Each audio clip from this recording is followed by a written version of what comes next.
हम लोग श्रीमद् भागवतम के तीसरे स्कंद के 7वें अध्याय के 7 से 9 श्लोक को पढ़ेंगे।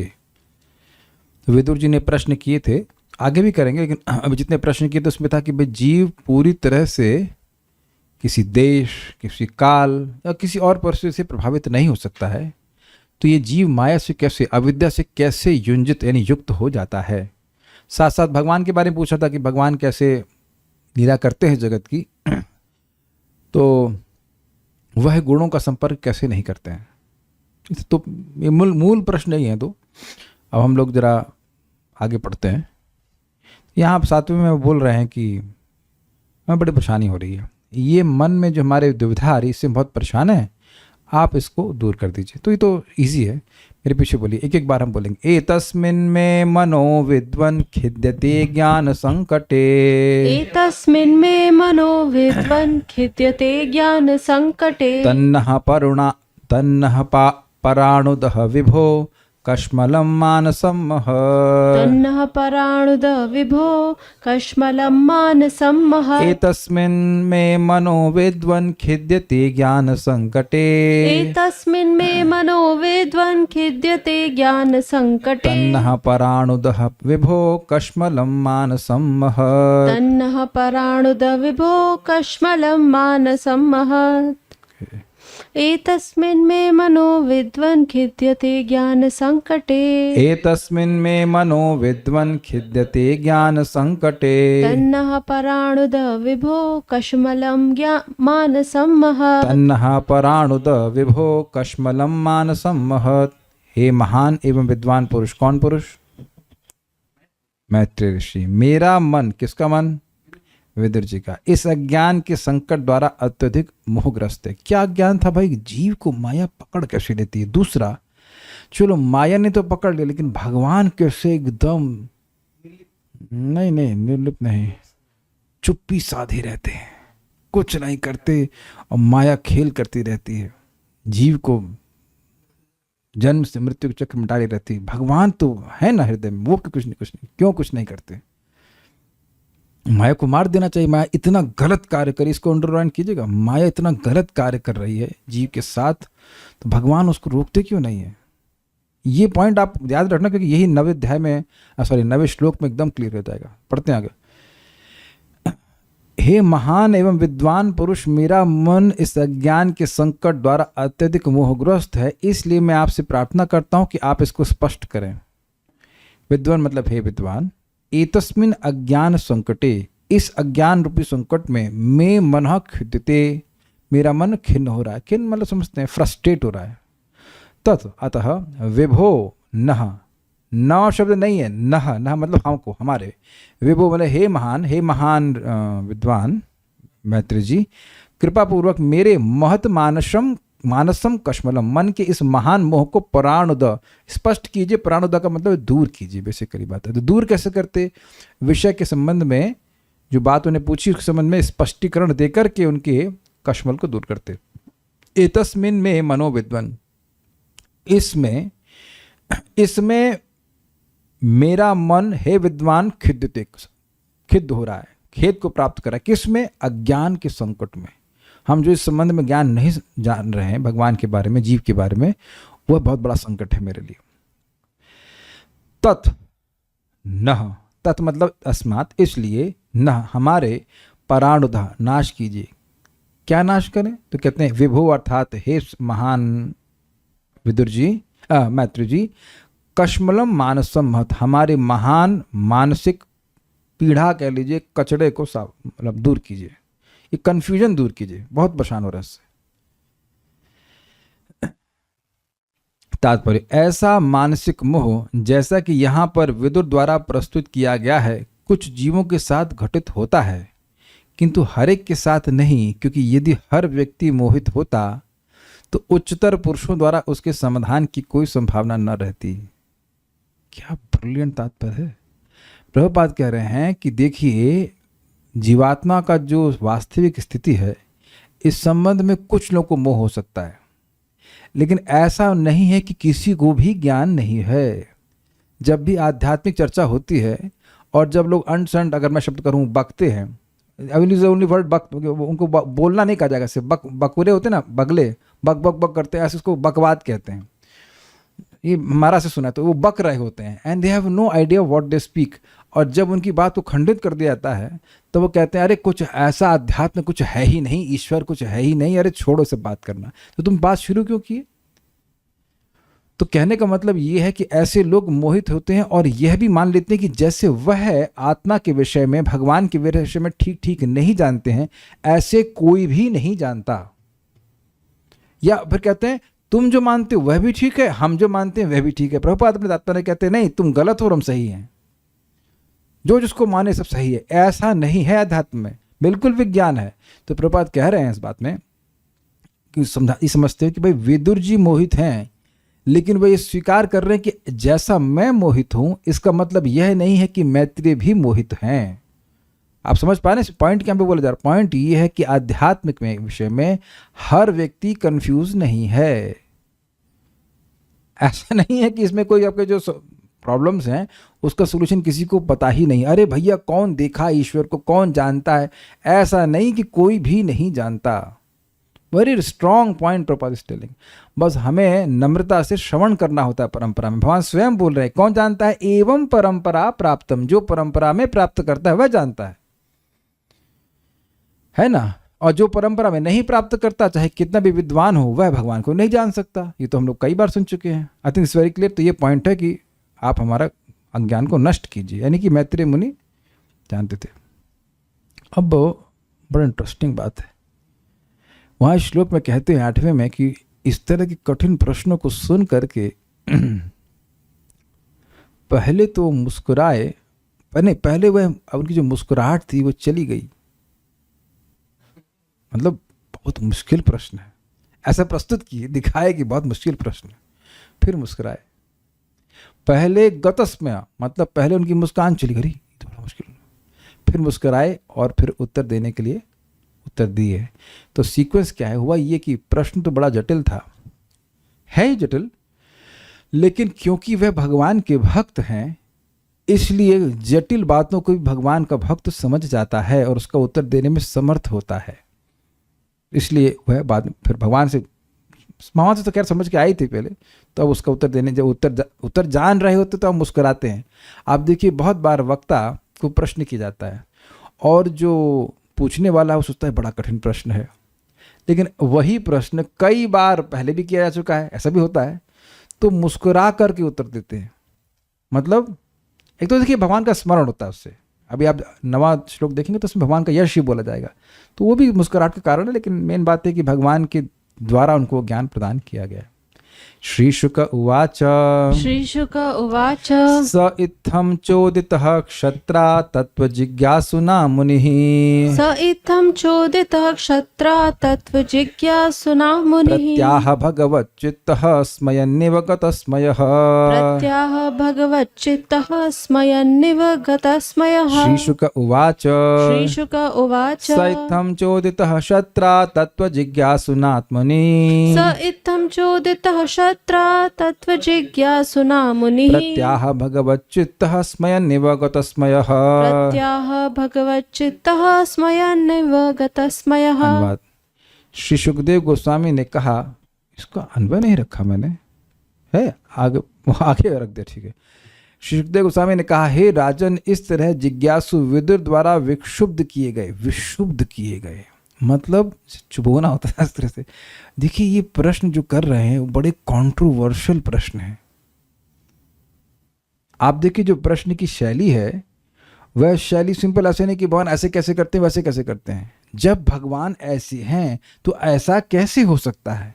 जब जीवात्मा ऐसा है, अर्थात पूरी तरह से किसी भी तरह से भौतिक परिस्थिति से प्रभावित नहीं हो सकता, तो माया उनको कैसे पकड़ी? ये तर्क दिया जा रहा है अगर आप विचार कीजिए तो। यद्यपि प्रश्न है लेकिन तर्क के है, इसको भी अंडरलाइन कीजिएगा वर्ड को, तर्क को। अगले श्लोक को तभी समझ पाएंगे। यहाँ पे एक तर्क किया जा रहा है कि जब जीव पूरी तरह से भौतिक किसी भी परिस्थिति से प्रभावित नहीं होता है तो वह अविद्या को कैसे पकड़ लेगा? तर्क है कि नहीं है? जैसे एग्जाम्पल लीजिए, भगवान अच्छे हैं कि नहीं? अच्छे हैं। भगवान जगत की सृष्टि किए हैं कि नहीं किए हैं? तो अब बताइए, इस जगत में इतना गलत हो रहा है और भगवान ने जगत की सृष्टि की है, इसका मतलब भगवान है? भगवान है ही नहीं, क्योंकि भगवान सब अच्छे हैं। ये एक मतलब जो है एक शुष्क तर्क है। तर्क इसी तरह से, यदि ऐसा है तो यदि वैसा कैसे हो सकता है?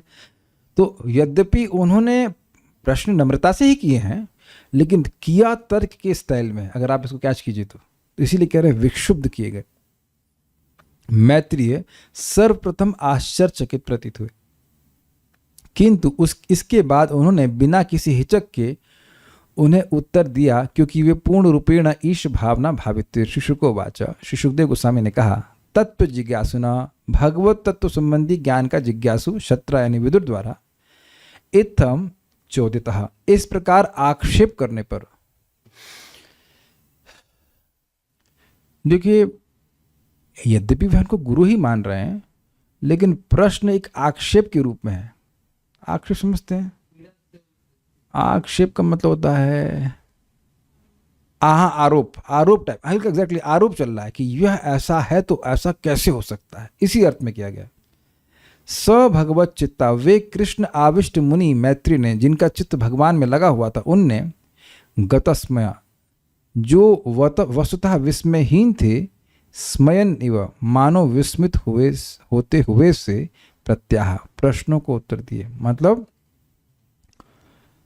मैं स्मय का अर्थ जो है थोड़ा गलत ले लिया था। स्मय का अर्थ मैं स्मित से ले रहा था। ना, स्मय मतलब होता है विस्मय।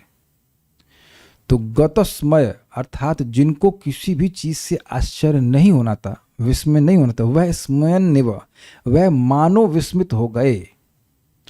मैं मिस्टेक कर गया थोड़ा सा, सीक्वेंस तो सही बताया, लेकिन वो स्मय को मैं स्मित दे लिया।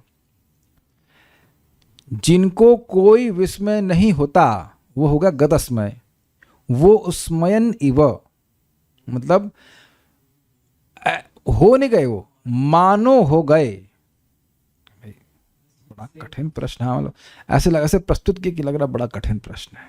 तो स्मित नहीं है, स्मय है। स्मय मतलब विस्मय।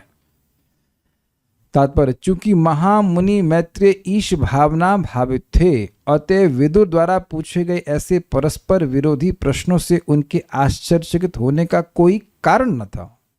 इसलिए भक्त रूप में ऊपर से आश्चर्य व्यक्त करते हुए भी मानो वे न जानते हो कि इन प्रश्नों का कैसे उत्तर दिया जाए, वे तुरंत पूर्णतया स्थिरचित्त हो गए और उचित रीति से विदुर को उत्तर देने लगे। समझ में आया? ऐसा उन्होंने प्रस्तुत किया कि भाई कठिन प्रश्न है, से उत्तर कैसे देंगे। लेकिन वो खाली ऊपर से कर रहे थे, क्योंकि भगवान से वो उनका चित्त भगवान में लगा हुआ था, भगवान के तत्व को जानने वाले थे, इसलिए उसका उत्तर वो समझ रहे हैं। यस्मिन विज्ञाते सर्वमेव विज्ञातम भवति, जो भी व्यक्ति भगवत भक्त होता है वह कुछ हद तक भगवान के विषय में जानता है, और भगवत भक्ति उसे भगवत कृपा से हर बात को समझने में समर्थ बनाती है। यद्यपि भक्त ऊपर से अपने को अज्ञानी व्यक्त करता है, किंतु वह प्रत्येक जटिल विषय का पूर्ण ज्ञान रखता है। देखेंगे आप अपने भक्ति के करियर में, ऐसे करियर कहें तो, कि शुरुआत में जो बातें आपको विरोधास्पद लगती हैं वह हमारे चेतना के दोष की वजह से, हमारे ज्ञान के दोष की वजह से, कोई विरोध है नहीं, लेकिन क्योंकि हम जानते कम हैं इसलिए विरोध लगता है। और यही घटना मेरे संग इस 9वें श्लोक में होगी, जो भी आगे हुआ था, होगी नहीं, हुई थी। अभी मैं समझाऊंगा। तो अब जब हमने आज कुछ पढ़ा, अब हम आपके सामने बताएंगे भी, तब बातें क्लियर हुई कि वो ऐसा क्यों है। जब भी कृष्ण भावना में आपको विरोध लगे तो सीनियर भक्तों से पूछना चाहिए, शास्त्र के अनुसार उसको रिजॉल्व करना चाहिए। प्रभुपाद इस बात को कहते हैं, अपने मन से व्याख्या नहीं कर देना चाहिए। क्यों उस बात को कहा जा रहा है, वह जो श्रेष्ठ भक्त ज्ञान आपसे अधिक है वह इस बात को समझते हैं, क्योंकि विरोध अगर लगने लग जाएगा तो संशय होने लग जाएगा। अगर आप उस बात को कैच कर रहे हैं तो प्रश्नों से तो भगवान दयालु हैं नहीं, दयालु हैं जीव पर, इस पर संशय हो रहा है कि भगवान हृदय में बैठे हुए हैं और जीव को माया पकड़ी हुई है, भगवान कुछ कर ही नहीं रहे हैं, अपने अंश का ही कुछ नहीं कर रहे हैं। क्या वो असमर्थ हैं? संशय आ गया कि नहीं? या फिर ही कांट केयर लेस, क्या वो ऐसे हैं कि जीव के सुख दुख से उन्हें कोई मतलब ही नहीं है? तो आप देखिए, जब इस प्रकार के संशय आएंगे तो उनका छेदन होना बहुत जरूरी, क्योंकि भगवान का ऐसा गुण है ही नहीं, भगवान का ऐसा स्वरूप है ही नहीं कि जीवों के दुख वो समझे ही नहीं। I hope this is very clear. तो भगवान की भक्ति करते रहने से, मतलब श्रवण कीर्तन करने से, जो भी हमारे संशय हैं, जो हमें तथाकथित विरोध लगता है, वह भी रिजॉल्व हो जाता है। ठीक है।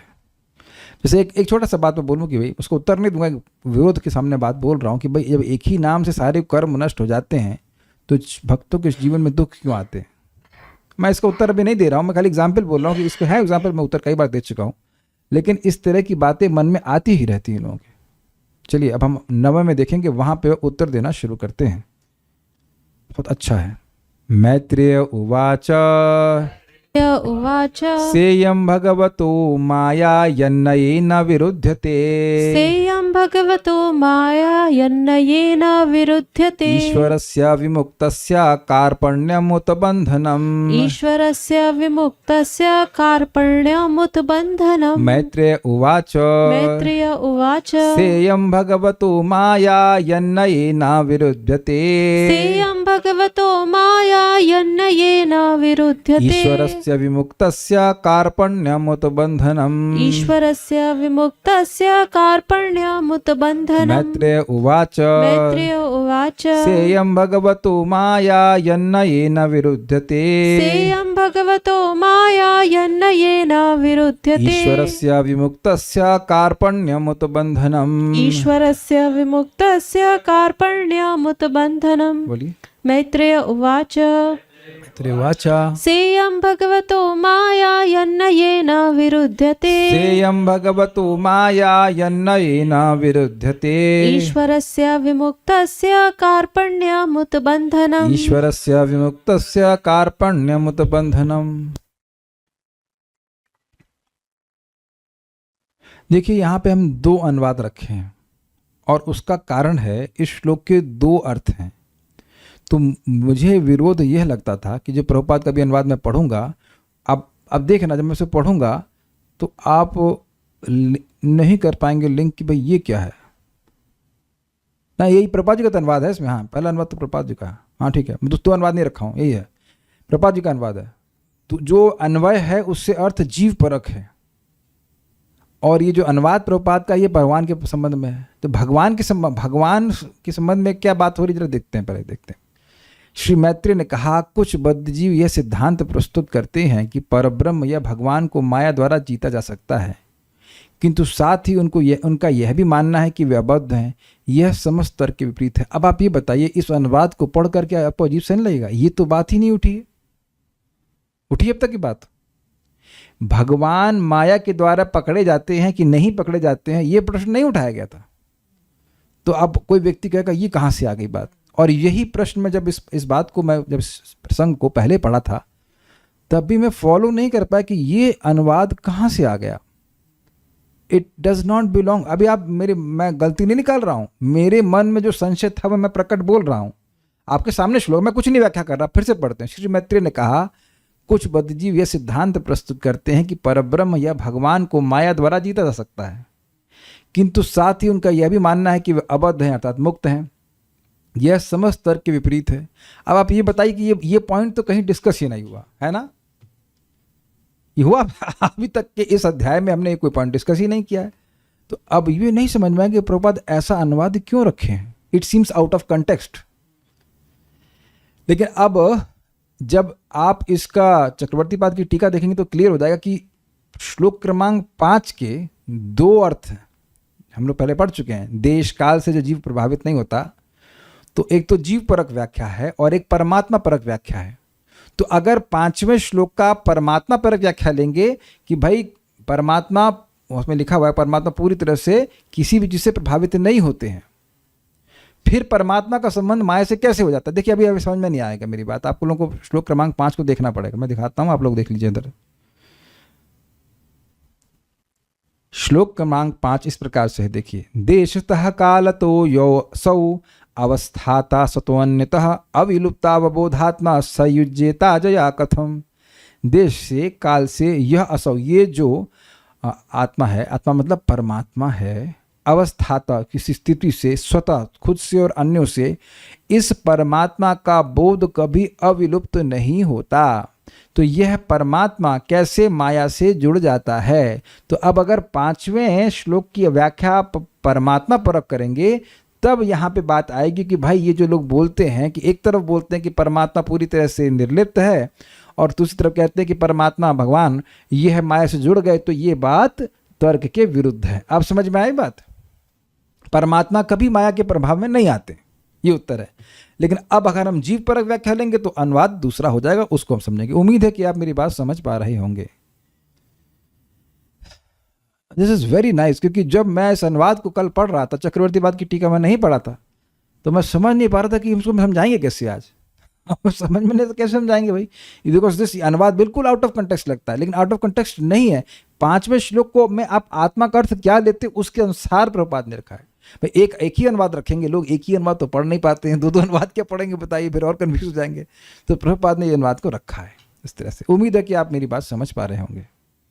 इसीलिए मैंने कहा कि ये जो अध्याय है इसमें गेस्ट अपीयरेंस से बातें समझ में नहीं आएंगी। होता ना गेस्ट अपीयरेंस, आज यहाँ आ गए, उसके बाद 1 महीने के लिए छुट्टी, फिर उसके बाद फिर आ गए, फिर 1 महीने की छुट्टी, तो यह तो मतलब कठिन होगा। आप नियमित रूप से सुनते रहेंगे तो बातें समझ में आएंगी मैंने क्या कहा।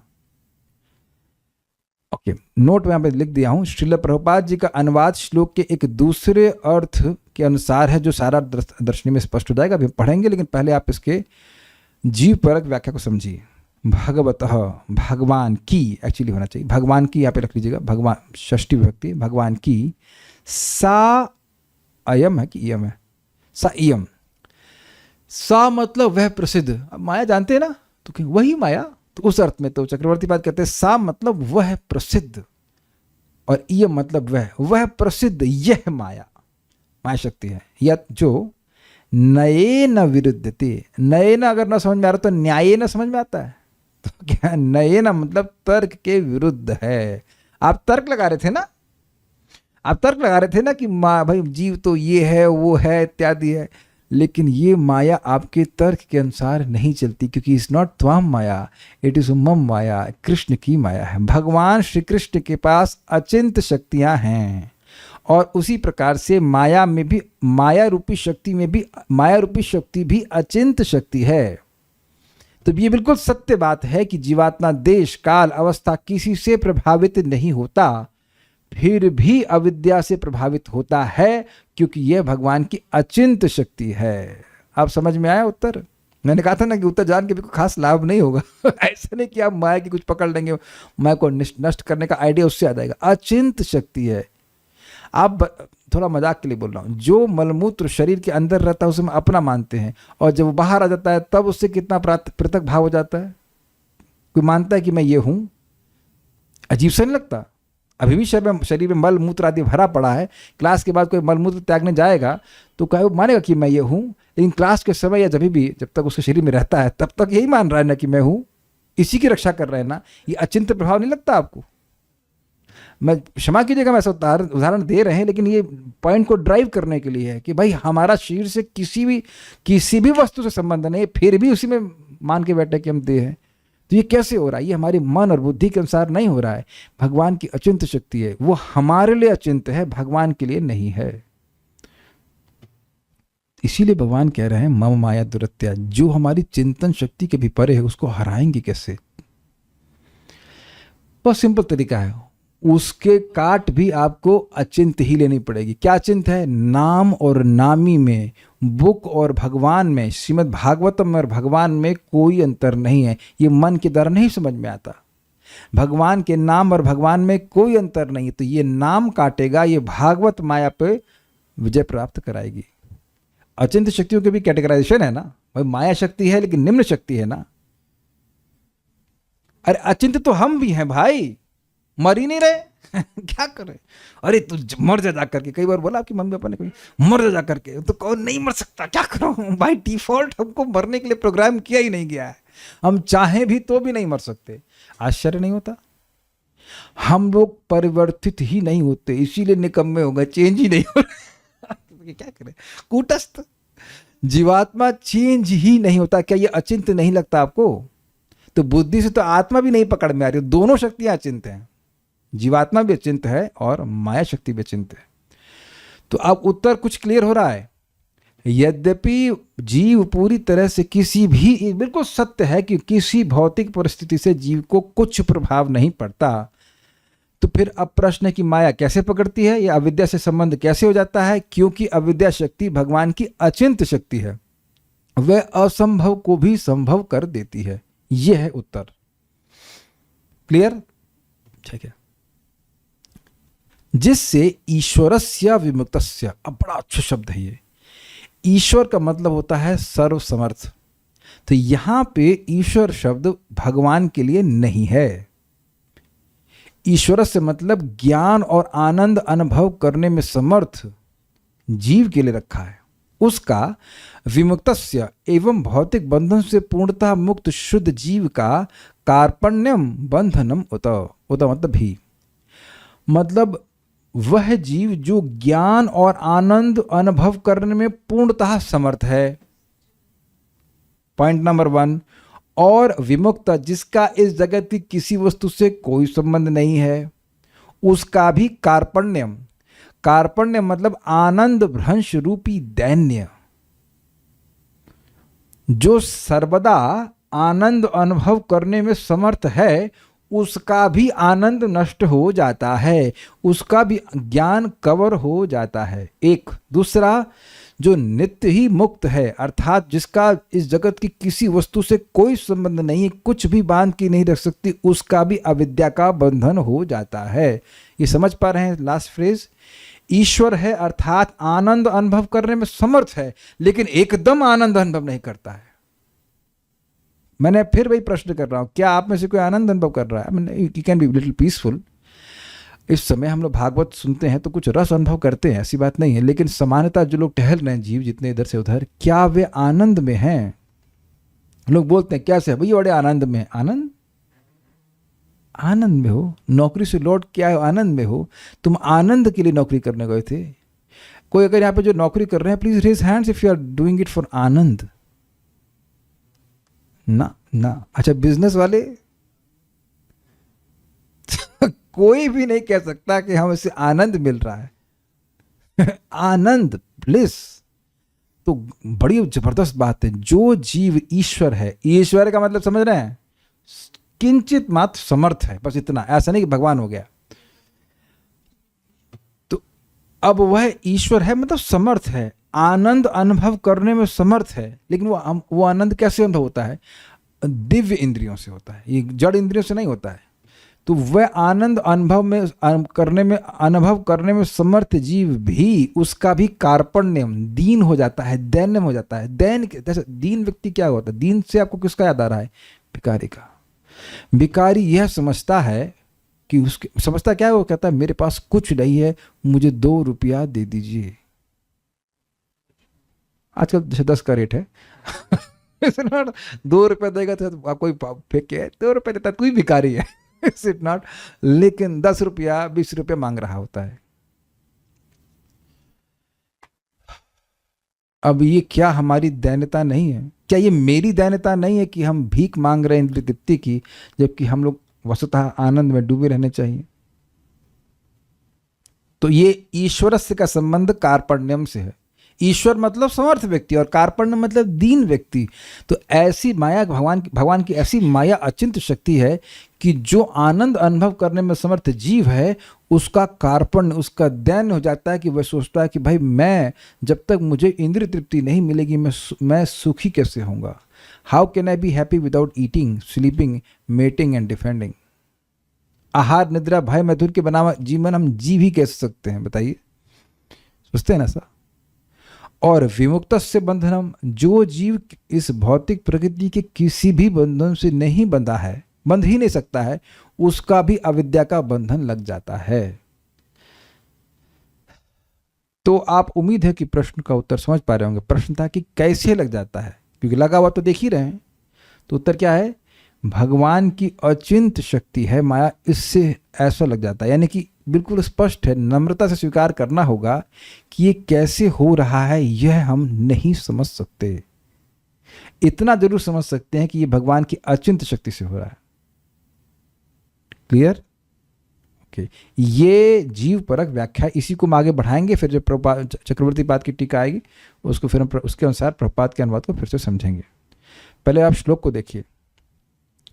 मैत्रेय उवाच, मैत्रेय मुनि ने कहा, स इयं भगवतो माया, वह प्रसिद्ध यह भगवान की माया है, यत जिससे जो यत मतलब जो नयेन विरुद्धते, तर्क के विरुद्ध चलती है, नीति का विरोध करती है, वो आपके मेरे नीति के अनुसार नहीं चलती है। और इस कारण से ईश्वरस्य विमुक्तस्य कार्पण्यम उत्बंधनम, ईश्वर का अर्थात जो जीव सुख का बोध करने के लिए डिफॉल्ट है, जीव की वास्तविक स्थिति है कि वह निरंतर असीमित सुख भोगता रहे, उसका कार्पण्यम अर्थात आनंद भ्रंश रूपी दैन्य हो रहा है। मेरी हिंदी समझ में आ रही है?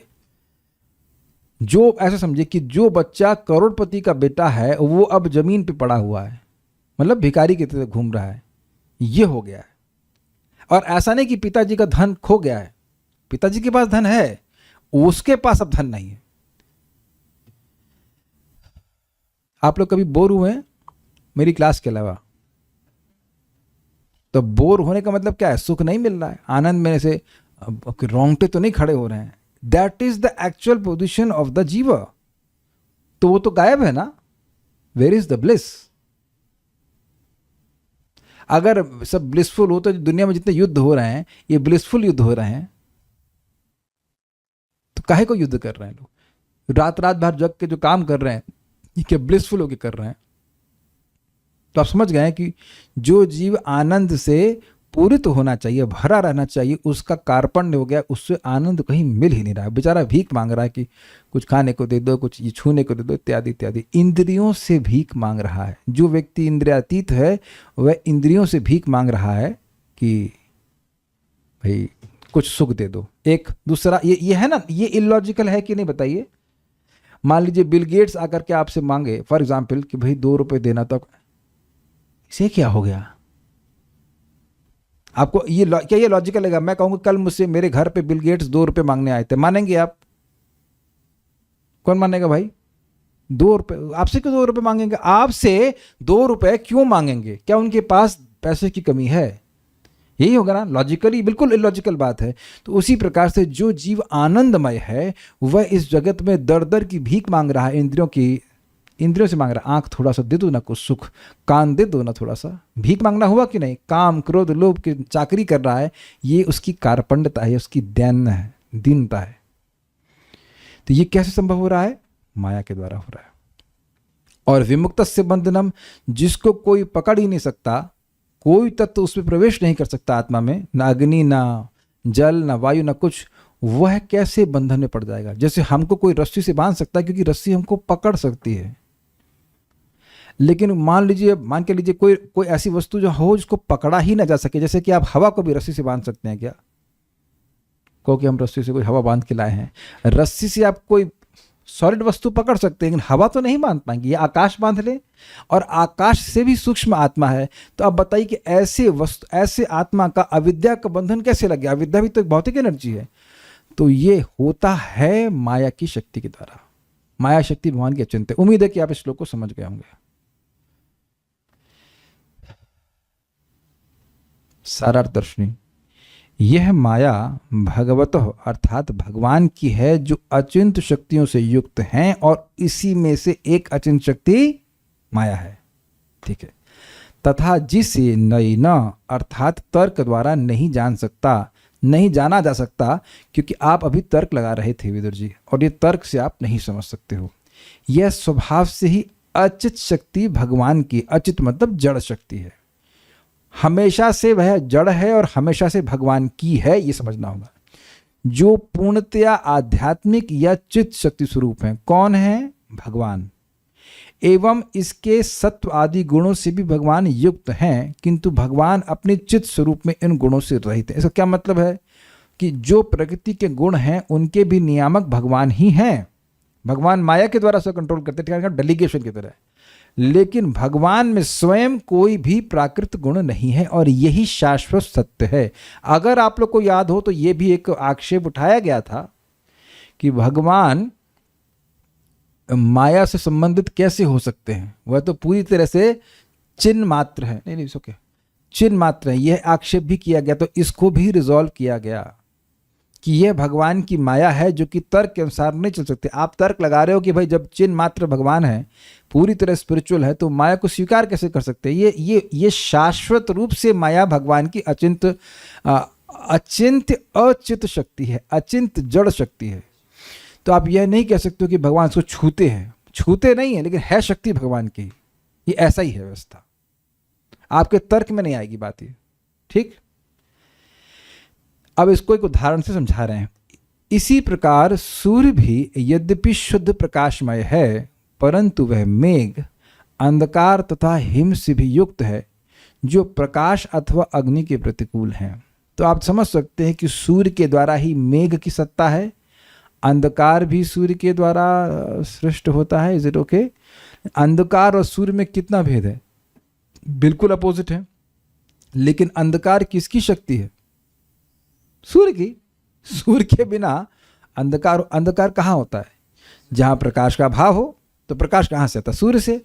तो अंधकार की सत्ता सूर्य पर आश्रित है, और अंधकार सूर्य को कब स्पर्श करता है?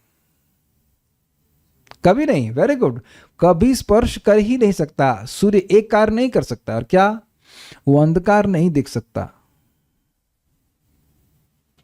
है ना? लेकिन अब अंधकार, जैसे अंधकार सूर्य का स्पर्श करता ही नहीं है, लेकिन है तो आश्रित सूर्य पे। अब तो क्लियर हुआ ना? उसी प्रकार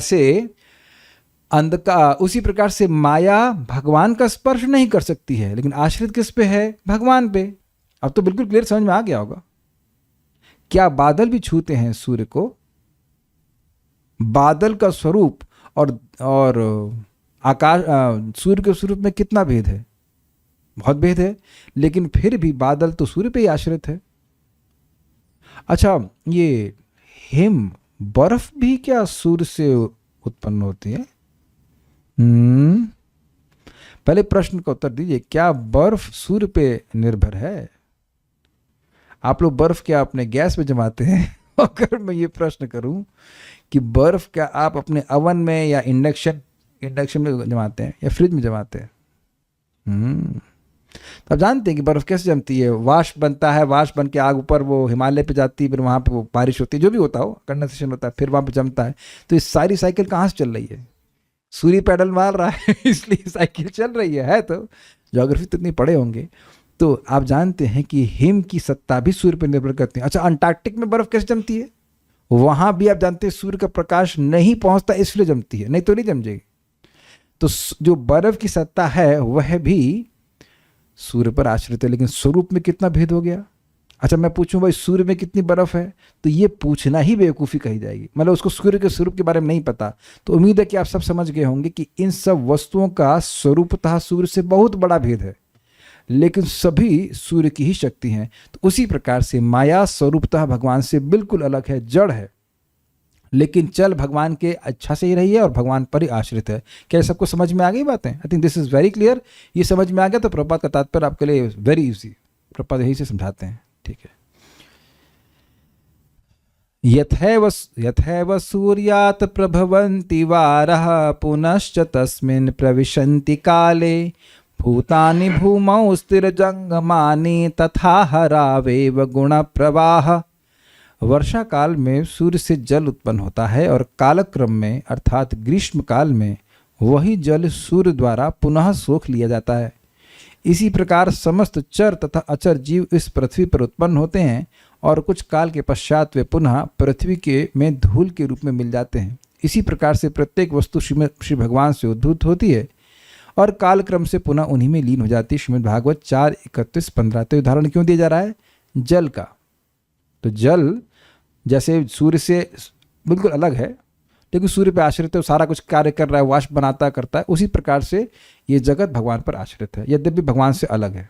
नेक्स्ट, यथा नभस्य भ्रतमः प्रकाशा भवन्ति भूपा न भवन्ति रुक्रमात् एवं परे ब्रह्मणि शक्त्ययस्त्वं रजस्तमः सत्वमिति प्रवाह।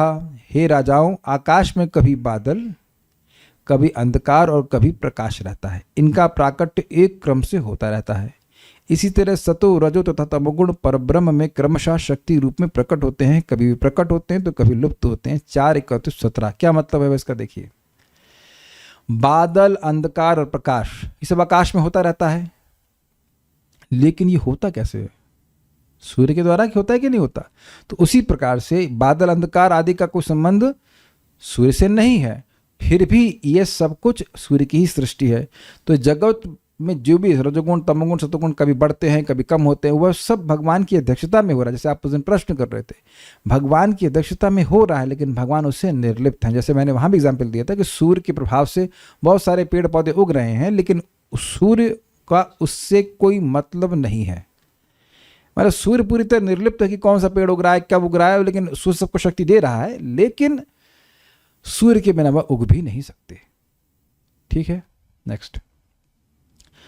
तम क्लेश कर्म परिपाक गुण, तम क्लेश कर्म परिपाक गुण प्रवाहै, इसको साइलेंट पे कर दीजिए। अव्याहतानुभवमीश्वरम अद्वितीयम प्राणादिभिः स्वविभवैरुपगुण मन्यो मन्येत सूर्यमिव मेघ हिमोपरागैः। तो कहते हैं, हो गया।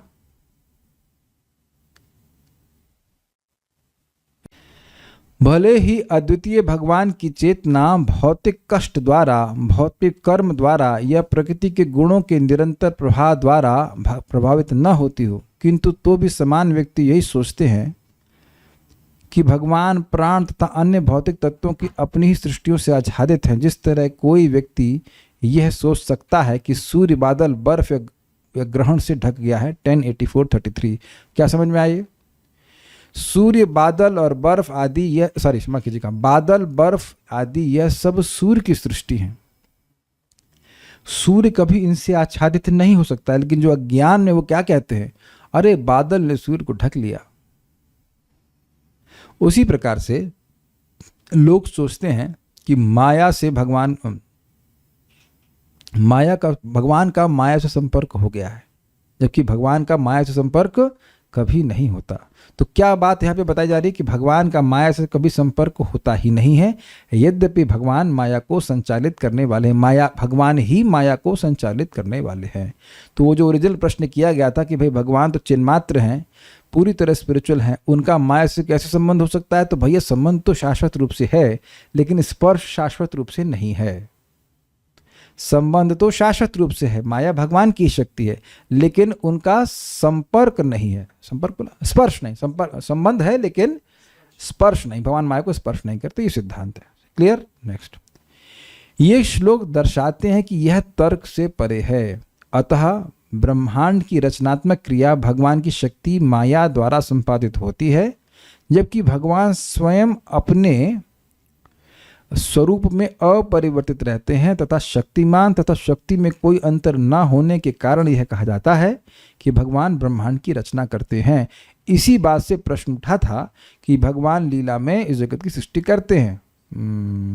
मैत्रेय मुनि ने कहा था, उसी बात पर विदुर जी ने आक्षेप किया था कि भाई ये जगत तो गुणमय है, तो भगवान सृष्टि करते हैं तो उसमें उनको गुणों को संपर्क करना पड़ता होगा। तो यहाँ बिल्कुल स्पष्ट हो गया जो मैंने आपको समझाया था, शक्ति परिणामवाद।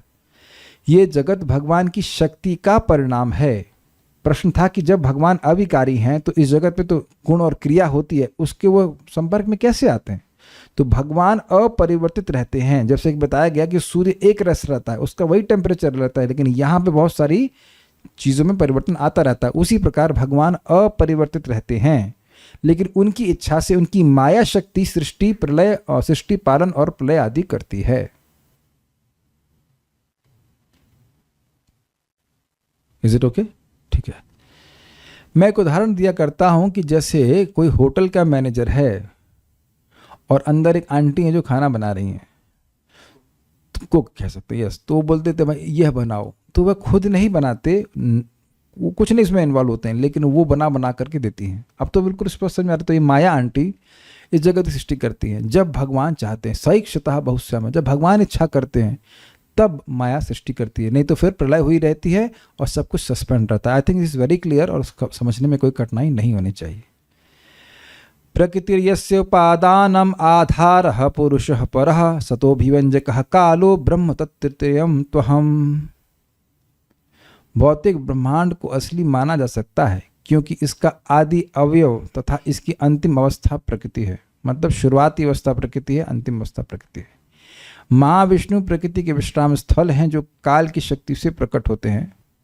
इस तरह प्रकृति सर्वशक्तिमान विष्णु तथा काल मुझ पर ब्रह्म से भिन्न नहीं है। श्रीमद् भागवतम 11:24-19। अब देखिए बात क्या कह रहे हैं। ये श्लोक इसलिए कोट किया गया है ताकि इसको बताया जाए। इस तरह प्रकृति सर्वशक्तिमान विष्णु तथा काल मुझ पर ब्रह्म से भिन्न नहीं है। भगवान कृष्ण का वक्तव्य है 11वें स्कंद का। तो यहाँ इतनी सी बात बोली जा रही है कि भगवान को जगत का सृष्टिकर्ता इसलिए कहा जाता है क्योंकि भगवान की शक्ति माया इस जगत की सृष्टि करती है और शक्ति शक्तिमान में भेद नहीं होता। ये बात कहने के लिए ये श्लोक कोट किया गया है, बस और कोई बात नहीं। अतः इसके द्वारा भगवत विषयक संबंधी संशय का समाधान हो गया। क्या था संशय? कि भाई भगवान संपर्क करते हैं माया का कि नहीं करते हैं, और अगर करते हैं तो चिन्ह मात्र कैसे हुए, और चिन्ह मात्र है तो संपर्क कैसे करते हैं। तो यह क्लियर हुआ कि चिन्ह मात्र ही रहते हैं, वे आध्यात्मिक ही रहते हैं, माया का संपर्क नहीं करते हैं। अगर और स्पष्ट कहा जाए, इच्छा मात्र से ही अपने स्वरूप में अपरिवर्तित रहते हुए भी वह माया को संचालित करते हैं, रिमोट से करते हैं। अगर समझ में आ गया तो ठीक है। नेक्स्ट। एवं दूसरी पंक्ति था अग्रिम श्लोक जीव के विषय में दूसरी पंक्ति है श्लोक में, अग्रिम श्लोक जीव के विषय में संशय का समाधान करते हैं। थोड़ा हिंदी ठीक से नहीं बैठी इसमें। इस श्लोक की दूसरी पंक्ति जीव के संशय का समाधान करते हैं, जीव के विषय में संशय का समाधान करते हैं, ऐसे होना चाहिए। ईश्वरस्य अर्थात यद्यपि जीव में अपने ज्ञान और आनंद के स्वरूप को अनुभव करने की क्षमता है। भाई जीव क्या है? सच्चिदानंद स्वरूप है, उसको अनुभव करने की क्षमता है ही नहीं। तो नित्य मुक्त जीव तो बहुत सारे हैं, उनका तो है ही क्षमता। और इस प्रकार विमुक्तस्य अर्थात उसे संदूषण से मुक्त भी कहा जा सकता है। मतलब वह किसी भौतिक परिस्थिति से प्रभावित नहीं होना चाहिए, फिर भी वह कार्पण्य अर्थात दुर्भगत्वम की स्थिति में, दुर्भगत्व शब्द पिछले श्लोकों में आया था। दुर्भगत्व का मतलब है दुर्भाग्य अर्थात आनंद भ्रंश होने की स्थिति। उसका आनंद भ्रंश हो जाता है, जैसे कोई बहुत धनवान व्यक्ति हो, उसका धन छिन जाए। इस प्रकार जीव बंधन की स्थिति में है एवं यह माया के कारण है, जिसका अर्थ यहाँ अविद्या अथवा अज्ञान है, जो माया का एक कार्य है। समझने का प्रयास कीजिए कि अविद्या शक्ति सब पर कार्य नहीं करती है। जो जीव भगवान से विमुख हैं अनादिकाल से, उन पर कार्य करती है। इस जगत में भी जो स्वरूप सिद्ध भक्त हैं, उन पे माया कार्य नहीं करती है। Is it not? इस जगत में भी, और आप भी ऐसे, हम और मैं भी ऐसा एक दिन बन जाएंगे। देखिए एक बात समझिए, अगर इस समय भी अविद्या कार्य कर रही होती तो आप टीवी देख रहे होते, भागवत नहीं बैठ सुन रहे होते। I hope this is clear. जो आपके घर में इस समय टीवी देख रहा है, उस पर अविद्या कार्य कर रही है। हम लोग अविद्या से ठीक होने का प्रयास कर रहे हैं। कुछ समझ में आ रहा है? अगर ये कथा जरा सी भी अच्छी लग रही है, और आप लोग को अच्छी लगी रही नहीं, तो बिना बुलाए नहीं कहना चाहिए, बिना पैसे दिए क्यों आ रहे हैं? So you are appreciating something, tasting something. तो एकदम अविद्या से अगर लिपटे रहते तो आपको ये कथा बिल्कुल नहीं अच्छी लगती। ये बात भगवान की अच्छी ही नहीं लगती। और ऐसे अधिक लोग हैं जगत में जो एक क्षण के लिए भी कथा में नहीं आने वाले, एक क्षण के लिए भी भगवान की बात नहीं सुनने वाले। तो we are in the process. अविद्या पूरी से निवृत्त भी नहीं हुई, लेकिन ऐसे पूरा अविद्या में लिपटे भी नहीं है। लेकिन ऐसे भी तो लोग हैं ना बहुत, जो बिल्कुल भगवान की बात को समझना नहीं चाहते हैं, बिकॉज दे हैव नो रुचि मतिर न कृष्णे परतः सत्वा। कुछ भी किसी भी तरह से उनकी मति भगवान में नहीं लग रही है। तो पूरी तरह कवर्ड अप है कि भाई हम तो इस जगत के ही व्यक्ति हैं और हमको बस यही कार्य करना, यही जीना, यहाँ मरना, यहाँ। तो ये अविद्या का कार्य है जो उनके स्वरूप को पूरा ढकी रहती है। इन दोनों यथा अज्ञान एवं बंधन को जीव के दुर्भाग्य के कारण के रूप में उल्लेखित किया गया है। अब इसको थोड़ा समझिए। जीव का अज्ञान क्या है? उसके अपने स्वरूप का ज्ञान। तो स्वरूप का ज्ञान ही उसको उसके स्वरूप के आनंद से वंचित रख रहा है। तो स्वरूप का अज्ञान ही उसके दुर्भाग्य का कारण है, एक। और दूसरा, ये हो कैसे रहा है? बंधन। वो बंधन कैसे हो रहा है? ये बंधन क्या है? बंधन है अविद्या का, जो अविद्या उसको ढकती है। तो जो अविद्या शक्ति उसके स्वरूप को ढक रही है, वही उसके दुर्भाग्य का कारण है। तो इसलिए कह रहे हैं अज्ञान एवं बंधन को जीव के दुर्भाग्य के कारण के रूप में उल्लेखित किया गया। या एक ही बात कह लीजिए, अज्ञान बंधन एक ही बात है, कोई अलग बात नहीं है। बेसिकली जीव का बंधन अज्ञान ही है, अविद्या ही उसका बंधन है। अपने स्वरूप का ज्ञान न होना ही बंधन है। क्यों? इहा यस्य हरेर दास्ये कर्मणा मनसा गिरा निखिलासु अपि अवस्थासु जीवन मुक्त स उच्यते। कोई व्यक्ति इस जगत में है, वो चाहे किसी भी अवस्था में हो, गृहस्थ हो, ब्रह्मचारी हो, वानप्रस्थ सन्यासी, बच्चा, बूढ़ा, कोई भी हो, अगर वह भगवान की सेवा की स्पृहा कर रहा है, अंडरलाइन कीजिए शब्द को, स्पृहा कर रहा है, सेवा कर भी नहीं पा रहा है, केवल स्पृहा मात्र कर रहा है, इच्छा कर रहा है, तो वह जीवन मुक्त है। बहुत गंभीर श्लोक है। तो जो जीव अविद्या से पूरी तरह लिपटा हुआ है, उसकी तो सेवा की इच्छा भी नहीं होती। यही हमारी स्थिति थी कुछ साल पहले। याद आ रहा है वो स्थिति, जब हम कृष्ण की सेवा की कोई इच्छा भी नहीं करते थे। भागवत क्लास में आने से पहले भागवत सुनने की इच्छा भी नहीं होती थी कभी। हाँ, भागवत भाषा शुरू होती है कि का से नहीं पता। हमारे किसार बोलते हैं भागवत गीता। हमने कहा भागवत गीता नहीं, भगवत गीता और श्रीमद् भागवत। उसको यही नहीं पता कि गीता भागवत में अंतर क्या है। इससे तो अंतर कोई नहीं है, लेकिन दो पुस्तक हैं यह भी नहीं पता है। I hope this is clear.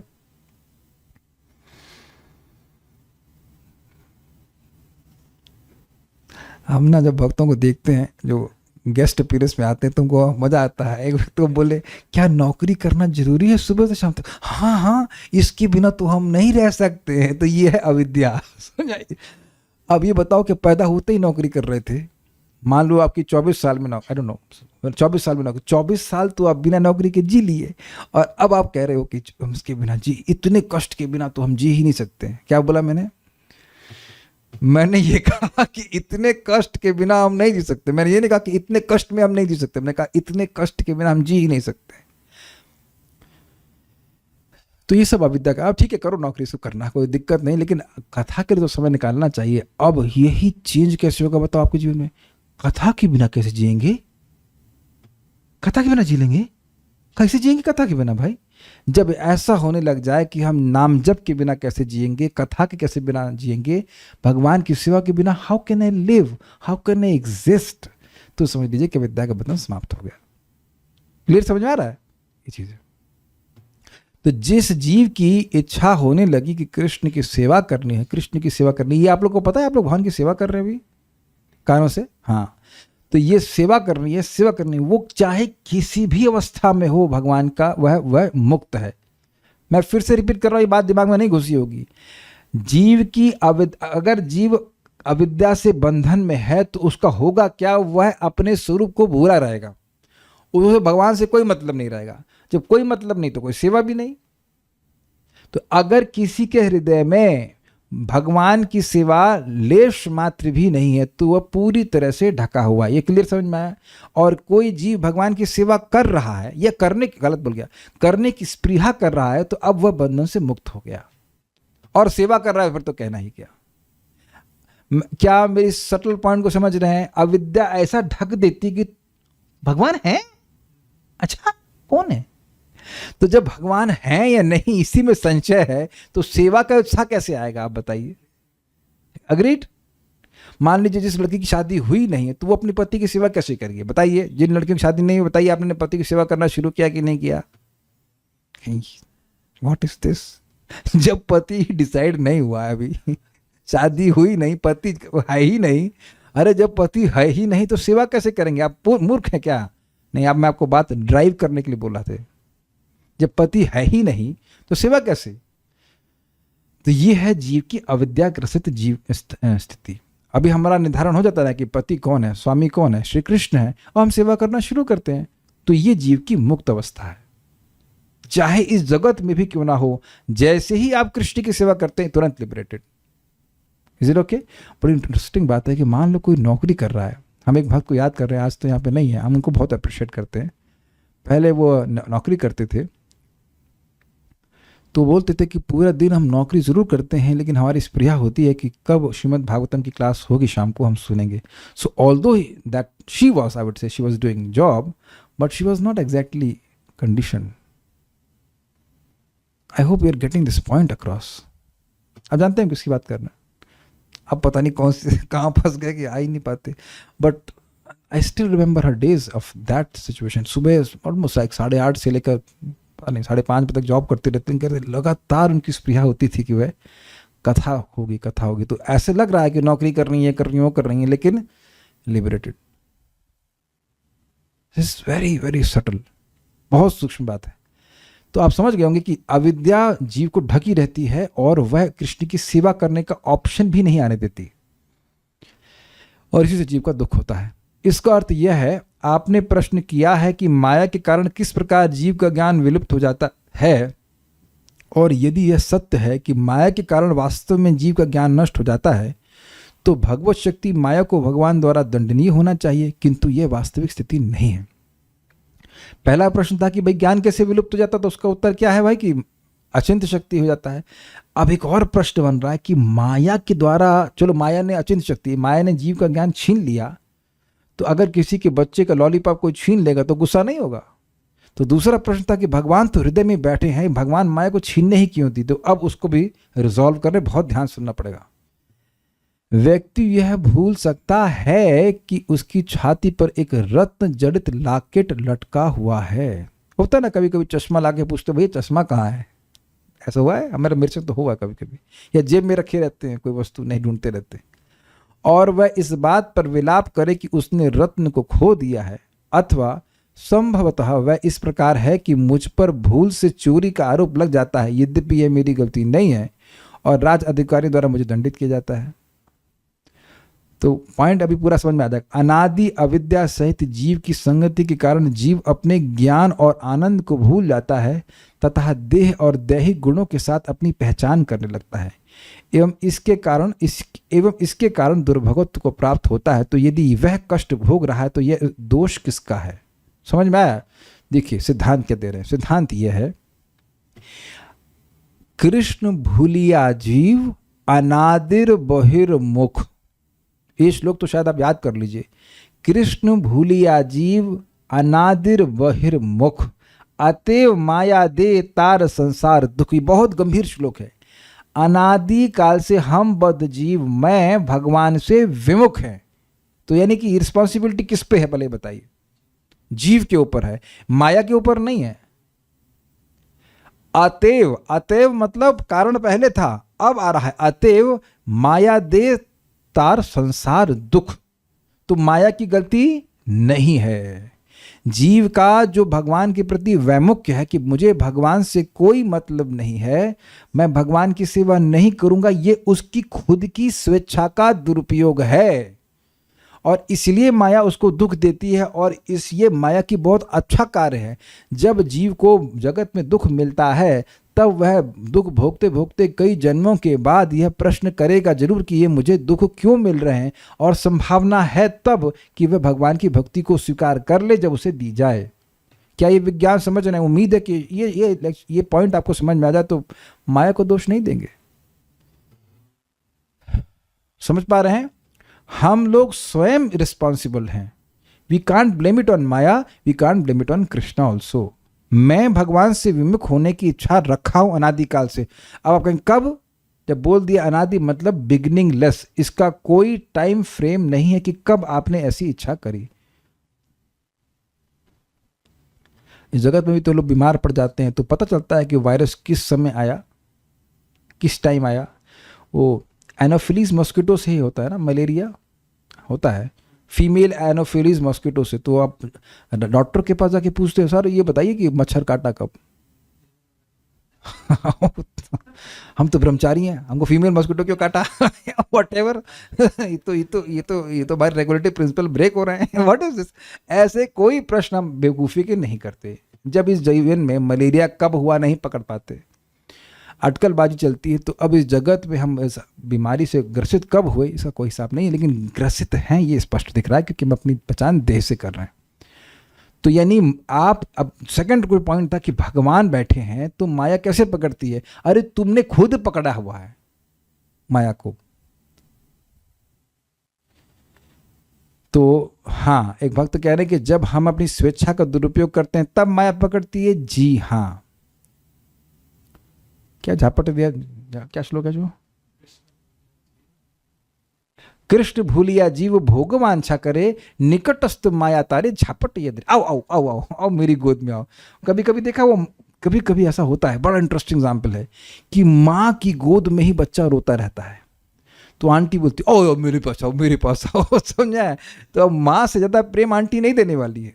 तो भगवान के पास से, भगवान से विद्रोह हम स्वयं करते हैं। कब करते हैं इसका कोई वर्णन शास्त्र नहीं कर रहा है, लेकिन करते हम हैं इसका निर्धारण कर रहा है।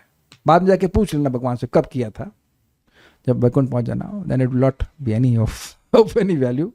लेकिन ये हमने किया है, इसमें आप बिल्कुल मतलब संशय रहित रहिए।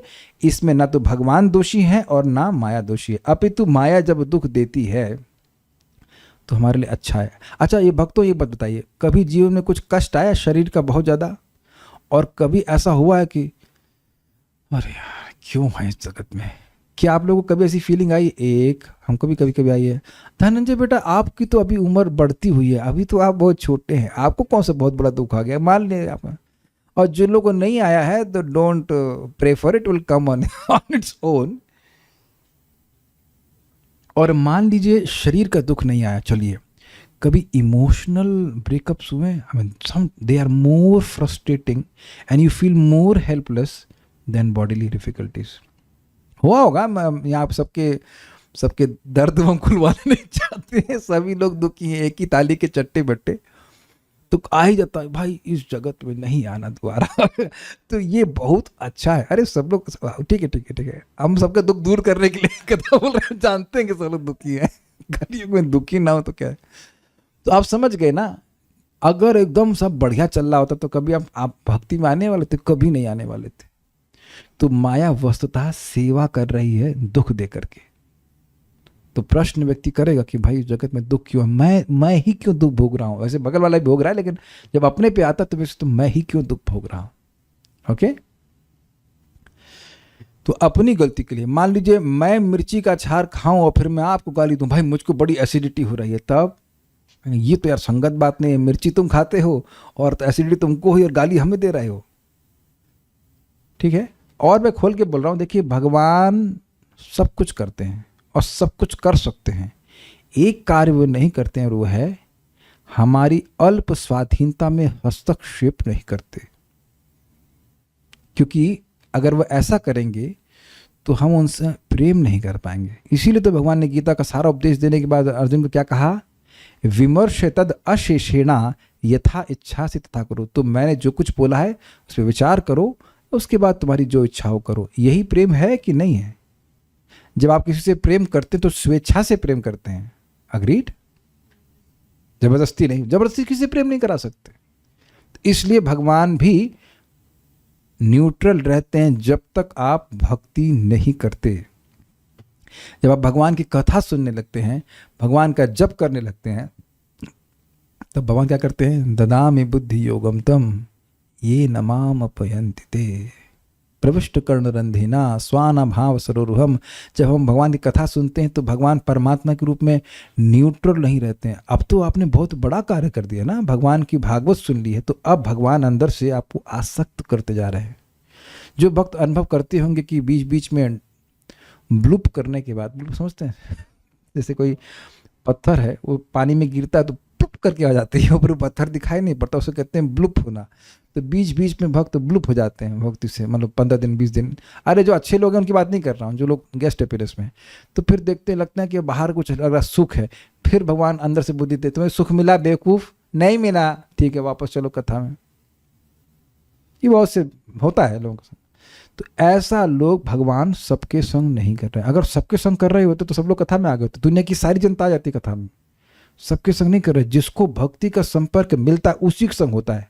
मैं कोई विरोध तो बात नहीं करना।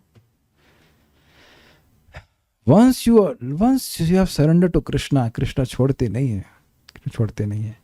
जिसने थोड़ी सी भी भक्ति की है, स्वल्पमस्य धर्मस्य त्रायते महत्वभयात्, ठीक है। तो भगवान बड़े एंशियस हैं, लेकिन वह हमारी स्वतंत्रता में हस्तक्षेप नहीं करते हैं।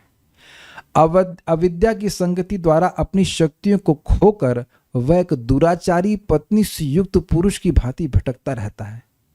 ये क्या मतलब है? कौन है वो दुराचारी पत्नी? उसका नाम है अविद्या। अब समझ में आया? एक खराब स्त्री हो जो अन्य पतियों को अन्य पुरुषों से संबंध करती है तो दुराचारी पत्नी कहते हैं। तो कहते हैं अविद्या ये गलत काम करती है। तो अविद्या को साथ में लेके टहल रहा है जीव को पुरुष कह रहे हैं एंजॉयर के रूप में, तो इस तरह से घूम रहा है। चूंकि जीव में अल्प मात्रा में शक्ति होने की संभावना होती है, इसलिए उसे श्लोक में ईश्वर कहा गया है। अधीनस्थ ईश्वर कह सकते हैं, कंट्रोल्ड। Point is simple. प्रजाहाति यदा कामान सर्वान पार्थ मनोगतान। जब जीव मनोगत सारी इच्छाओं को त्याग देता है और आत्मा में यानी भगवान की सेवा में ही संतुष्ट रहता है तो उसे स्थितप्रज्ञ कहते हैं। जैसे भी देखिए आप, हर भक्त की यहां शक्ति है कि वो उठ के चल दे बस यहां से। अग्रीड? यस। तो यानी कि इस समय आपके अपनी एक शक्ति का प्रयोग कर रहे हैं, इसे कहते हैं संकल्प शक्ति। आप अपने संकल्प से यहां जुटे हुए हैं, बह नहीं गए हैं। Do you agree? मैं बोल ही रहा हूं कि सबको समझ में आ रहा है। कल आप अगर जप करेंगे तो आप अपनी शक्ति से जप करेंगे। अपनी शक्ति का मतलब अपनी स्वेच्छा से। तो स्वेच्छा की शक्ति है वह जीव के पास है, उसका सदुपयोग करना भक्तों की संगत में आ जाता है। लेकिन ऐसा नहीं कि आपको स्वेच्छा भी भक्त देते हैं। Is it sinking in? आपको स्वेच्छा आपकी स्व इच्छा है, मेरी इच्छा नहीं है। विवेक दे दिया था कि भाई देखो भक्ति करोगे तो ये होगा, भक्ति नहीं करोगे तो ये होगा। तो उसके आधार पर आप अपनी स्वेच्छा का प्रयोग कर रहे हैं। कल सुबह उठेंगे तो आपको कोई कौन बोलेगा? आप अपनी इच्छा से उठोगे कि और व्यक्ति उठाएगा आप? तो मैं जो सिंपल शब्दों में कहूं कि भगवान को चुनना है कि माया को चुनना है, ये शक्ति हमारे पास हमेशा रहती है, हमेशा रहती है। हाँ, लेकिन जब तक भक्तों की संगत में आते नहीं है, वो दूसरा ऑप्शन आता ही नहीं है कि कृष्ण को भी हम चुन सकते हैं। भक्तों की संगत में व्यक्ति समझ में आता है कि कृष्ण की भी हम सेवा कर सकते हैं और उससे हमें लाभ होगा, उससे ही लाभ होगा। ओके, तो एकदम प्रैक्टिकल जो आप लोग संग हो रहा है, मेरे संग हो रहा है, वो सब समझ में आ रहा है, ठीक है। इसलिए उसको श्लोक में ईश्वर कहा गया है। अगर वह चाहे तो वह मुक्त हो सकता है, ये कहने का अर्थ है। उसके बाद सामर्थ्य है। अब दूसरा लेते हैं। अन्य लोग इस श्लोक की व्याख्या इस प्रकार करते हैं और ये जो श्लोक की व्याख्या है वह उसके अनुसार प्रभुपाद ने अपना अनुवाद लिखा है। अब जरा देखिए, श्लोक 5 में 3-7-5 में परमात्मा का उल्लेख है जो शुद्ध चेतना का एक स्वरूप है, जिसका ज्ञान देश तथा काल से अप्रभावित है। तो फिर वह अविद्या से क्यों युक्त है? यदि यह प्रश्न उठता है तो उसका उत्तर भी इसी श्लोक में प्राप्त है। कहने का आशय, अगर आप 5वें श्लोक को देखेंगे तो यहाँ पे आत्मा का अर्थ आत्मा लिया गया था, जीवात्मा। लेकिन आत्मा का अगर परमात्मा लेते हैं तो कोई कह सकता है कि देश काल स्थिति और आप स्वयं से और अन्यों के द्वारा भी परमात्मा का बोध तो नष्ट होता नहीं है, तो कैसे वह अविद्या से ग्रसित हो जाता है? तो इस बात को कह रहे कि इस तरह का प्रश्न नितांत तर्क रहित है, ये बेवकूफ़ी का प्रश्न है। एक तरफ तो कहते हो कि परमात्मा नित्य मुक्त है, उनका ज्ञान सदा बना रहता है, और दूसरी तरफ तुम कहते हो कि माया से परमात्मा पकड़ ले जाते हैं। ये बेवकूफ़ी बात है, क्योंकि ये मायावादी लोग बोलते हैं कि भगवान जब आते हैं तो माया का ही शरीर स्वीकार करते हैं। ये गलत बात है, ठीक है। ओके, निश्चित ही ऐसा प्रश्न माया के कारण है। समझ आया? भगवान बंधन में नहीं है। जो ये ऐसा सोच रहा है कि भगवान बंधन में है, वह माया में है।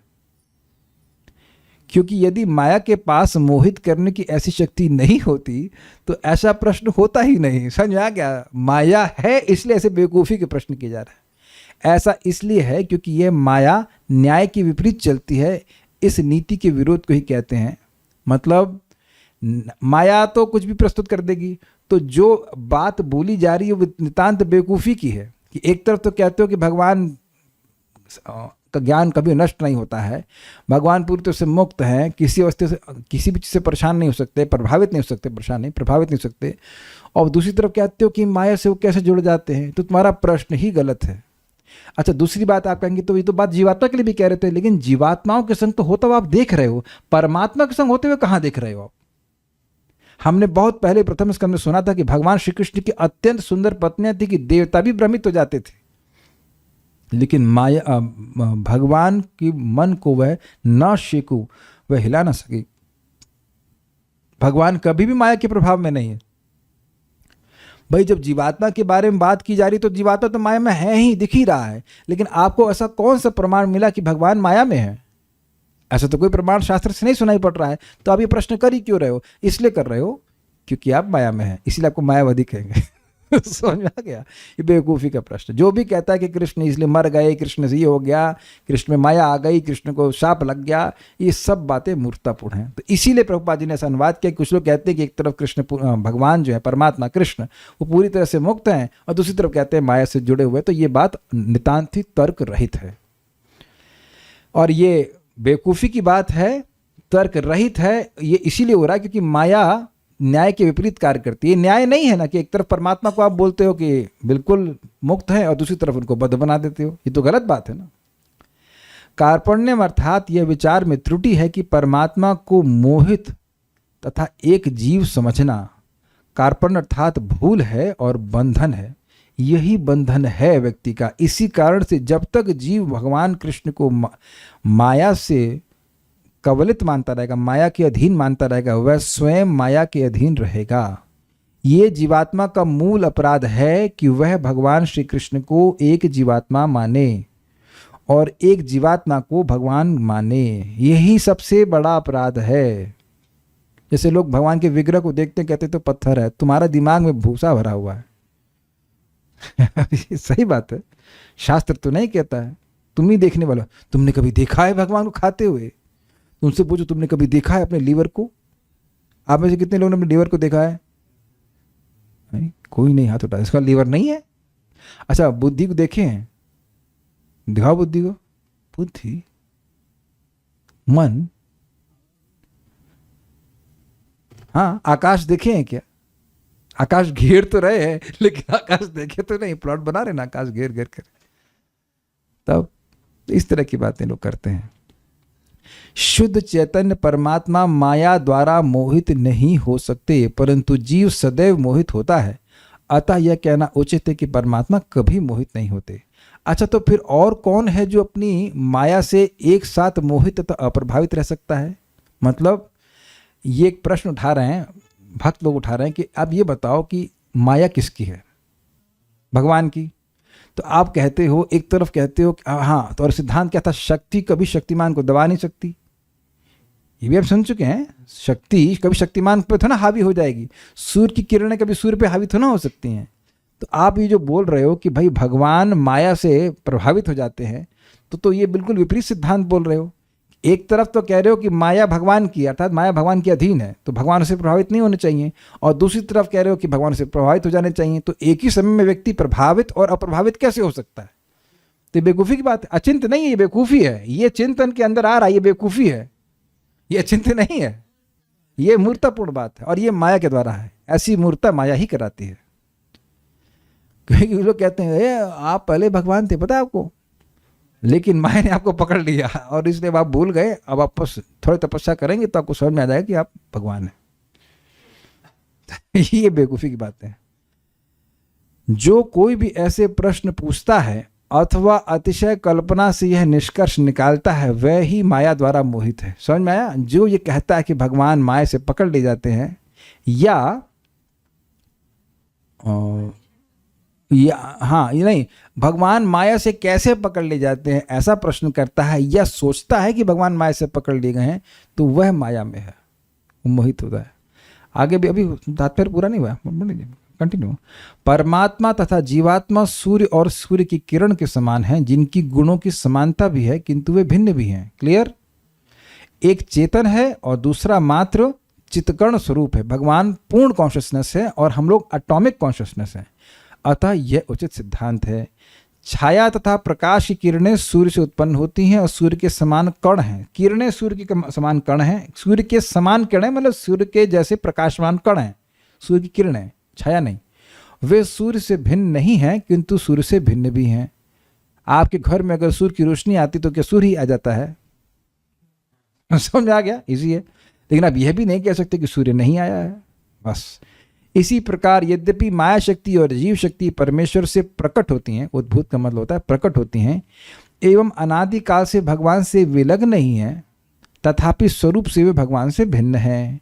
एक जड़ प्रकृति है। कौन जड़ प्रकृति है? माया। और दूसरी चित्कर्ण मात्र है। कौन है वह? जीव। जबकि भगवान विभु चैतन्य स्वरूप है। विभु मतलब अनंत, जिनको माया कभी खा नहीं सकती है।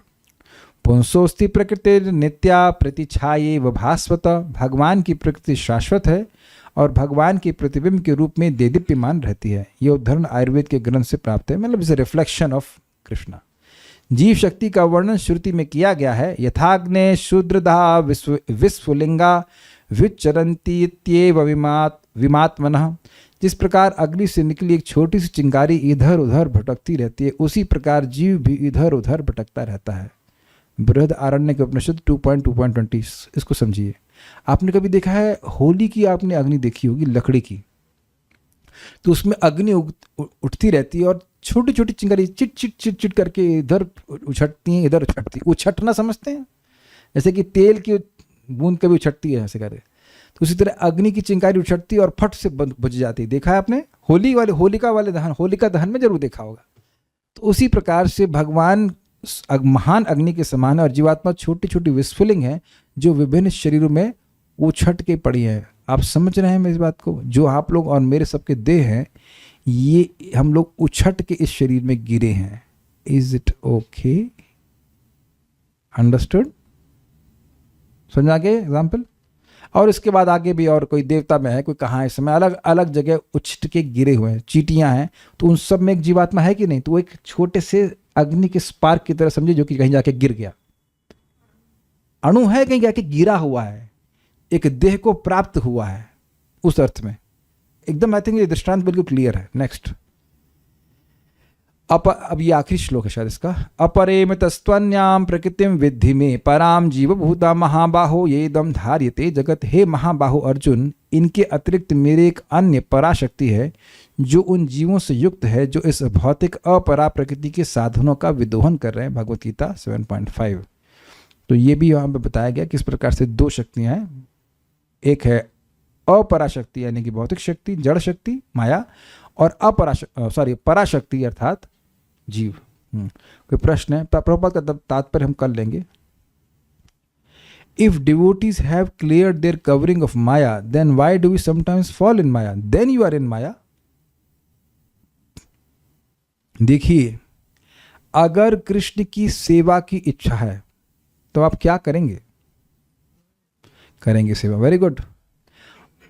तो जब इच्छा कृष्ण की सेवा की कर रहे हैं, उस समय तो हम मुक्त ही हैं।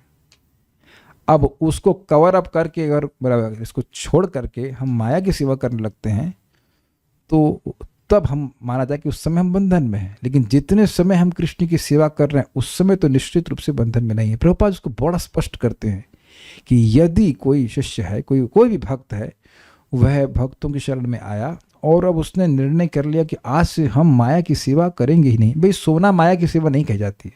भगवान स्वयं बोल रहे हैं ना कि जो सोता क्या है, युक्त हार विहारस्य युक्त चेष्टस्य कर्मसु युक्त स्वप्नावबोधस्य योगो भवति दुःखः। योग करने के लिए भी आपको युक्त रहना पड़ेगा, खाना पड़ेगा, सोना पड़ेगा। तो वैसा नहीं कि आप प्योर उससे माया में चले गए। शरीर के धर्म के अनुसार कुछ करना पड़ता है।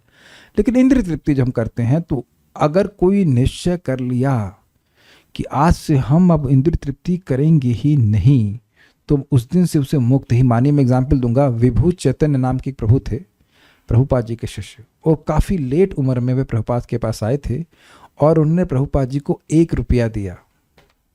What does that mean? 1 रुपया मतलब 100%, मतलब 100% सरेंडर। 1 रुपया नहीं दिया, 1 रुपया दिया मतलब आज से मैं अब आपकी ही सेवा में समर्पित हूँ। उन्होंने कोई इंद्रिय तृप्ति करी ही नहीं, मैं उनको आंखों से देखा। वो उनकी जो पीठ थी वो ऐसे हो गई थी, लिटरली ऐसे हो गई थी, बिल्कुल हॉरिजॉन्टल सी हो गई थी। फिर भी वह किसी से कोई सहायता नहीं लेते थे। मैं वो ब्रह्मचारी रहे, मैं बहुत पुरानी बात कर रहा हूँ, मैं 2004-05 में देखा था उनको, बाद में तो शरीर छूट गया उनका। और 8 घंटे न 10 घंटे वह भगवान की सेवा करते थे, कुकिंग की ही केवल। उनके बारे में बहुत बार सुना हमने। तो अब ऐसे भक्त को आप, भले लग रहा है कि वृद्ध है या और बहुत ज्ञानी नहीं है, कुछ भी नहीं, लेकिन एक बात बड़ी स्पष्ट है कि वे कृष्ण की सेवा में पूर्णतः संलग्न थे। तो जो व्यक्ति किसी भी रूप में भगवान की सेवा में संलग्न है तो वह मुक्त है। अगर सेवा छोड़ता है तब वह अविद्या से ग्रसित कहा जाएगा। ठीक है। और क्या बोलते हैं, जीव भी तो माया के कवरिंग जो कि अनादिकाल से है के कारण ही ना ये डिजायर करता है कि भगवान से विमुख हो। तो जीव की गलती भी तो नहीं है। ये गलत बोल रहे हैं, आपने ध्यान से नहीं सुना। अनादिकाल से मतलब यू कैन नॉट ट्रेस कि कब जीव ने ये विद्रोह की भावना करी। विद्रोह की भावना आई पहले, अगर पहले और बाद की बात करें, फिर माया ने इसे पकड़ा है। ठीक है ना। सहायता मीन्स सेवा नहीं लिए। I don't understand this question. सहायता मीन्स सेवा नहीं लिए। सहायता का मतलब है कि वो, हाँ, सहायता मतलब मेरी कोई सहायता नहीं ली। He did not want to take service from anyone, he simply wanted to serve. बोलिए। हरे कृष्ण प्रभु जी। प्रभु जी 3.7.5 का प्रभुपाद जी ने जो अनुवाद किया है उसमें सिर्फ जीव पर के अनुवाद। यस, और यहाँ प्रभुपाद ने उस तरह से लिया है। वो अंडरस्टूड था। अंडरस्टूड मतलब अब जो भी हो, अभी रिजॉल्व तो हो गया ना प्रभुपाद, ऐसा क्यों कह रहे हैं। और प्रभु जी जैसे आप बोल रहे थे कि जीव आनंद स्वरूप है, सिर्फ आनंद ही उसको तृप्त कर सकता है, असीमित आनंद। और फिर जो ये देह का बंधन है तो मतलब, तो फिर ये तो मतलब बंधन सिर्फ भक्ति के अनुसार ही जा सकता है। तो भक्ति की प्रचार करने हेतु मतलब और दृढ़ क्यों नहीं हो पाते हम भक्ति की प्रचार करने के लिए। अभी सुनिए, एक दिन आएगा जब हम प्रचार भी करेंगे। आप जब आपकी इच्छा होती है तो भगवान हमारी क्षमताओं के बियॉन्ड हमसे कार्य कराते हैं। I am seeing it for my self. जब मेरे संग हो सकता है तो आप लोग संग क्यों नहीं हो सकता। मैं भी इन टीकाओं को, सब कुछ को पहली बार ही पढ़ रहा हूँ और उम्मीद है कि हम सिद्धांत की गलती तो नहीं कर रहे हैं। सो I'll answer it without recording it. Shrimad Bhagavatam की जय, श्री प्रभुपाद की जय, निताय गौर प्रेमानंद।